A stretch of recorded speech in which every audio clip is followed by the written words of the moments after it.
June 6, 1944. Dawn. 7,000 ships. 11,000 aircraft. 156,000 men crossing a stretch of grey water toward a coastline that Adolf Hitler's own generals had spent 4 years fortifying into what they called an impregnable wall. You know this story. Everyone knows this story. Eisenhower's grim little note, written the night before, in case it all went wrong. Montgomery striding the beaches in his corduroy trousers. The names are carved into memory the way names get carved into stone: Eisenhower, Montgomery, Bradley, Patton. The commanders. The men who gave the orders on the day. But none of them built the plan. The blueprint for the largest amphibious invasion in human history, the beaches, the timing, the deception, the impossible logistics of feeding a war machine across open water with no port to call its own, that was drawn up more than a year earlier, in cramped London offices, by a British officer with no army of his own, no boss to report to, and, for most of 1943, not even an official title that meant anything. His name was Frederick Morgan. And when Eisenhower finally arrived to take command in January of 1944, Morgan handed him a plan that was already, in every meaningful sense, D-Day. Then he stepped back. And history closed the door behind him. This is the story of the man who planned Operation Overlord, and the reason you've probably never heard his name. Frederick Edgeworth Morgan was born in Kent, England, in 1894, into the kind of quiet, comfortable Edwardian world that had no idea it was about to be erased. He went through Woolwich, the Royal Military Academy that trained Britain's artillery officers, and by 1913 he was a second lieutenant in the Royal Field Artillery. He was 19 years old. A year later, the world he'd been raised in ended.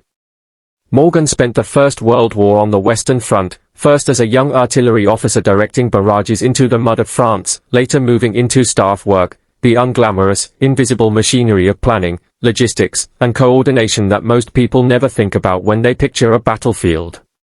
It's worth pausing on that, because it's the thread that runs through his entire career. Morgan wasn't a man who charged. He was a man who calculated. He learned early that wars aren't won by the soldier who's bravest in the moment, they are won by the staff officer who worked out, months in advance, how that soldier would get food, ammunition, and orders at exactly the right time. After the war, like a lot of officers with nowhere left to fight, Morgan did the quiet, unglamorous tours that filled the interwar years, 2 long postings in India, Staff College, the slow grind of a peacetime army that nobody in Britain particularly wanted to fund. If you'd stopped a stranger on the street in 1938 and asked them to name the man who'd one day plan the liberation of Europe, nobody, including Morgan himself, would have said his name.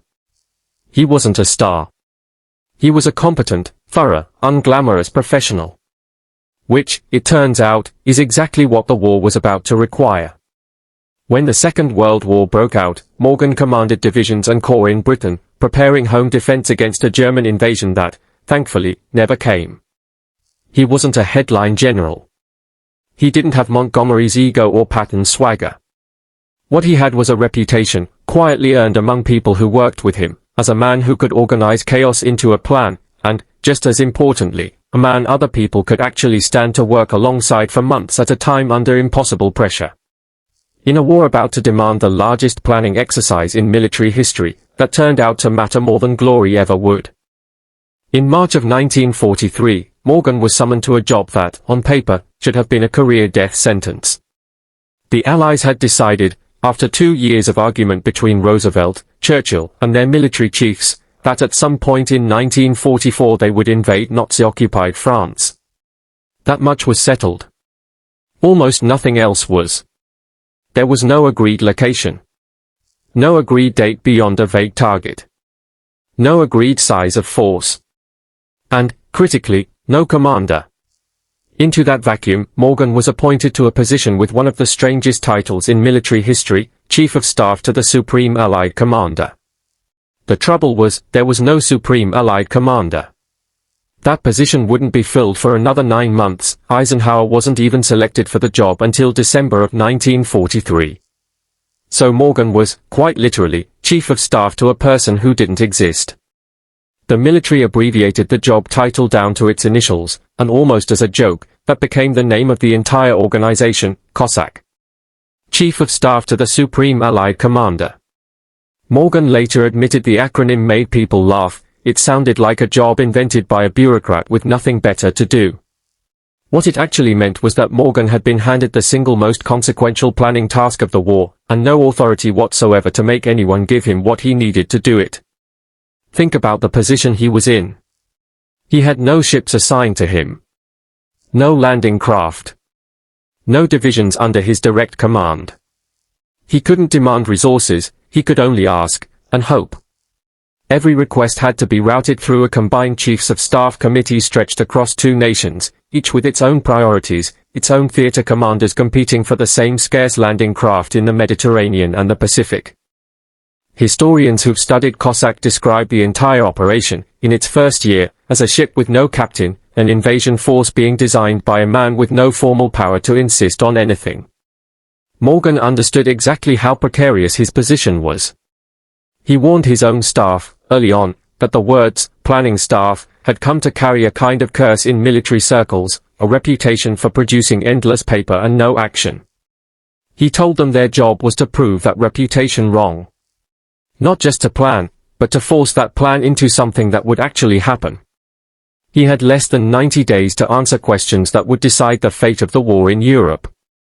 Where do you land an army on a coastline defended by a fortified wall built specifically to stop you? How do you supply that army once it's ashore, with no port available to receive supply ships? How do you convince Hitler you're landing somewhere you're not, buying your force the hours, maybe days, it would need before the German reserves arrived? Nobody had ever solved these problems at this scale before. Morgan had a small staff, a deadline, and almost nothing else. The first decision was the biggest one: where? Geography narrowed the options brutally. Any landing site had to sit within range of fighter aircraft flying from British airfields, which, in 1943, meant realistically 2 stretches of French coastline. Pas de Calais, the narrowest crossing point, closest to England, and the place every German planner assumed the Allies would choose. And Normandy, further away, less obvious, and further from the network of channel ports the Allies would eventually need to keep an army supplied. Calais looked tempting on a map. It was the shortest hop across water. But it was also exactly where the Germans expected an attack, and they'd fortified it accordingly, heavy coastal defenses, and crucially, panzer divisions stationed close enough to counterattack within hours of any landing. Morgan's team concluded that hitting the most obvious target, defended by tanks that could reach the beach before you'd even secured it, was a plan built to fail. Normandy was less fortified, further from the panzer divisions guarding Calais, and, in a detail that would later prove decisive, its beaches and seabed had exactly the right combination of shoreline and shallow water conditions to support an idea that, at the time, sounded almost like science fiction. Because here was the problem nobody could get around: whichever beach they picked, there was no port. And you cannot land an army of hundreds of thousands of men, along with their tanks, their trucks, their fuel, their ammunition, without a port. The Germans knew that too, which is exactly why every French port worth having was turned into a fortress. Attacking a defended port directly, using it as your beachhead, had already been tried. 2 years earlier, at Dieppe, a raid aimed at a French port had ended in catastrophe, thousands of Allied casualties in a single morning, a brutal lesson in exactly what happened when you attacked a fortified harbor head-on. So Morgan's planners reached for an idea that had been floated, in rougher form, as early as 1942: if you can't capture a port, bring one with you. Build an artificial harbor. Tow it across the English Channel in prefabricated sections, sink concrete caissons to form breakwaters, and assemble a working port on an open beach within days of landing. It sounds absurd even now. Engineers built 2 entire harbors, from scratch, to be constructed on enemy-held beaches under fire, using pieces towed across open water. These became the Mulberry harbors, and without them, the invasion doesn't work. There's no way to sustain the force once it's ashore. Morgan's team didn't just plan a landing, they planned to bring a piece of British infrastructure across the channel piece by piece and bolt it together on a beach in France. Then came deception, arguably the most delicate part of the entire plan. Morgan was given a directive to design an elaborate deception scheme, convincing the Germans that any 1943 activity was a prelude to invasion that year, buying time, Crucially, once the real invasion date approached, convincing Hitler's high command that Normandy was a feint and the real attack was still coming at Calais. Morgan worked with Britain's deception specialists to build the framework for what would eventually become Operation Fortitude, phantom armies, fake radio traffic, an entire invisible military built out of nothing but noise, designed to keep German reserves pinned at Calais even after real Allied soldiers were already fighting in Normandy. It worked. German commanders held divisions in reserve near Calais for weeks after June 6, waiting for a second invasion that was never coming. And through all of this, Morgan was fighting a battle nobody talks about, the battle for resources. Every landing craft in the Allied arsenal was being fought over by three theaters at once: Overlord, the ongoing campaign in Italy, and a planned second landing in the south of France.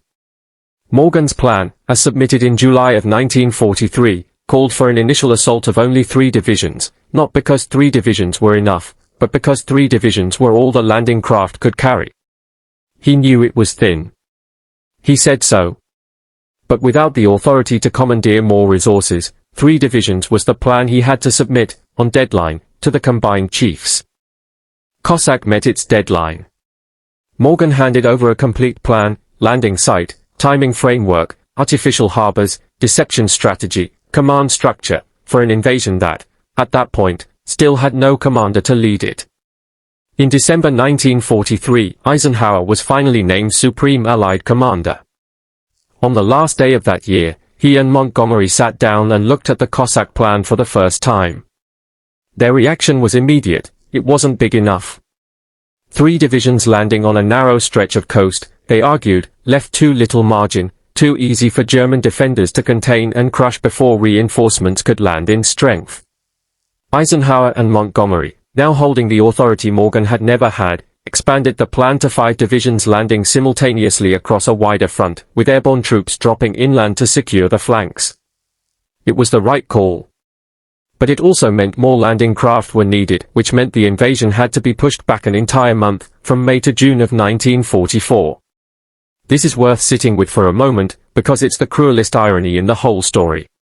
The 2 men history remembers as the architects of D-Day made their names by improving a plan that already existed, a plan built on a foundation Morgan had already poured. The landing site was Morgan's call. The Mulberry harbors were Morgan's solution. The deception framework that kept German panzers pinned at Calais on June 6 was Morgan's design. Eisenhower and Montgomery didn't invent Overlord. They inherited it, widened it, and executed it, building on the structural work of a man who, by the time the tanks hit the beaches, had already stepped into the background. Morgan didn't disappear entirely. He served as a deputy chief of staff under Eisenhower through the invasion and the campaign that followed, still doing the essential, invisible work he'd always done. But the title, COSSAC, ceased to exist the moment SHAEF, Eisenhower's supreme headquarters, was stood up. The organization Morgan built, named after his own job description, was dissolved into something bigger, something with a supreme commander's name attached to it instead. When the history books were written, and the documentaries made, and the war memorials designed, the story that survived was the story of June 6 itself, the day, the beach, the commanders who gave the final orders. The 2.5 years of planning that made that day survivable got folded into a footnote. Historians researching the invasion since have noted something telling. Most studies of Overlord's planning begin the story in December 1943, when Eisenhower took over, treating everything Morgan did before that as background noise, absorbed into the broader Anglo-American strategic picture rather than credited as the specific, decisive work of one man and his team. Here's where the story stops being simple. After the war, in September 1945, Morgan didn't retire quietly. He took a post as Chief of Operations for UNRWA, the United Nations Relief and Rehabilitation Administration, running the enormous, chaotic effort to feed, shelter, and process millions of displaced people in occupied Germany. It was, in its own way, a logistics problem on the scale of Overlord, refugees, camps, food, transport, across a continent in ruins. It was exactly the kind of organizational nightmare Morgan had spent his whole career learning to untangle. But in January of 1946, At a press conference in Frankfurt, Morgan made public remarks alleging that Jewish refugees fleeing post-war Poland were part of an organized, secretive effort, remarks widely reported at the time as suggesting a coordinated plot rather than people fleeing real violence and persecution. The reaction was immediate and severe. Jewish leaders, including Chaim Weizmann, condemned the statement as plainly anti-Semitic. UNRWA's leadership publicly disavowed him, demanded his resignation, and when Morgan refused to step down, dismissed him outright. It's important to say plainly, Morgan's comments were wrong, and they caused real harm, feeding into a climate of suspicion toward Holocaust survivors and refugees at the exact moment they most needed protection and support. Later research into the underground movement Morgan was reacting to found it did exist in some organized form, helping refugees escape violence in Poland toward Palestine, but that fact doesn't rehabilitate what Morgan said, or how he said it, framing desperate survivors as a hidden conspiracy rather than people running from a continent that had just tried to exterminate them. It's a jarring turn in the story of the man who planned the liberation of Europe, and it's exactly the kind of complication that gets quietly dropped when a story gets simplified into pure hero narrative.